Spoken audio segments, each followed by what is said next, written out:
푸른나무 교회 매일 묵상 제11주 시편. 이번 주는 시가서 중에 가장 많은 분량을 차지하는 시편을 살펴봅니다.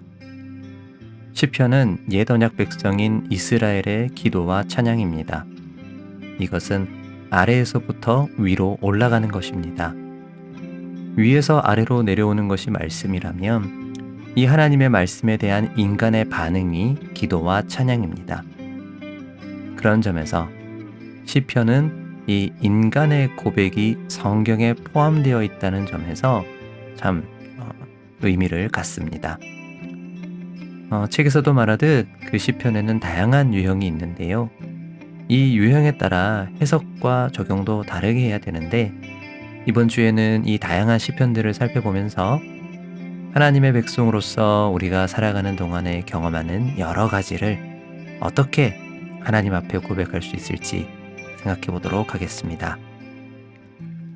제11주차 주일 시편 1편 의인과 악인. 무릇 의인들의 길은 여호와께서 인정하시나 악인들의 길은 망하리로다. 오늘은 시편 1편을 살펴봅니다. 시편을 보면 보통 표제어라는 게 있습니다. 예를 들어 시편 3편을 보시면 다윗이 그의 아들 압살롬을 피할 때에 지은 시라고 되어 있습니다.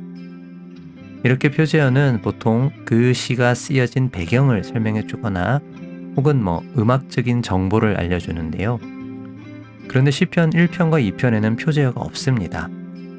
그래서 학자들은 시편 1편과 2편이 함께 시편 전체의 표제어와 같은 역할을 한다고 생각합니다. 그러니까 시편 1편과 2편이 시편 전체의 배경과 주제를 알려준다고 보시면 되겠는데요. 이것을 기억하면서 시편 1편을 보면은 복 있는 사람은으로 시작합니다. 그리고 2편 마지막을 보시면 여호와께 피하는 모든 사람은 다 복이 있도다로 끝납니다. 그러니까 복으로 시작해서 복으로 끝나는 것입니다. 그렇다는 것은 시편 전체가 복에 관해 이야기하는 것이다 라고 말할 수 있습니다. 그런데 중요한 건 그 복이 어떤 복이냐 하는 것이죠. 시편 1편이 말하는 복은 2절이 말하듯 하나님의 율법을 즐거워하여 그 율법을 주야로 묵상하는 것입니다.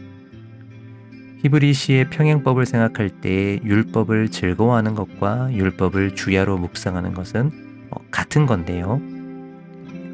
먼저 여기서 율법은 토라, 즉 모세오경이지만 그것만 의미하는 게 아니라 하나님의 말씀이라는 넓은 의미로 이해하면 좋겠습니다.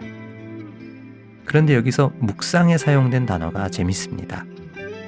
이 히브리어 하가는 사전을 보면 묵상하다라는 뜻 외에 슬피 울다, 말하다라는 뜻도 있다고 하는데요.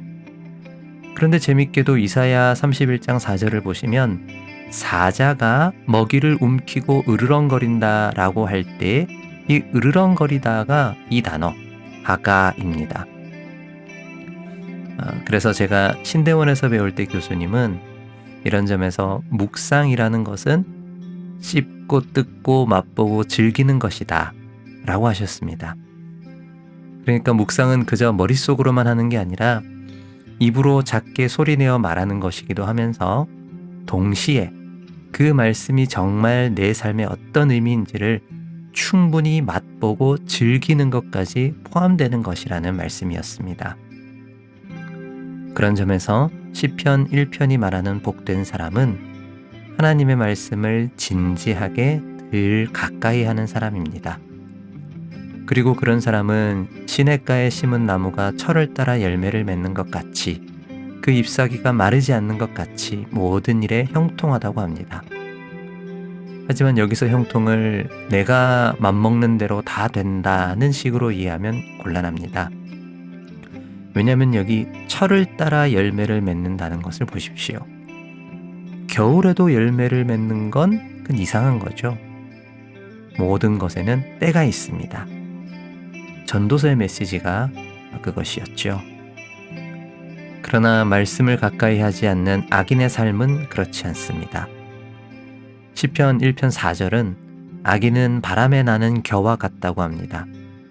바람에 흩날리는 먼지 같은 겁니다. 그리고 이사야 40장은 또 이렇게 말합니다.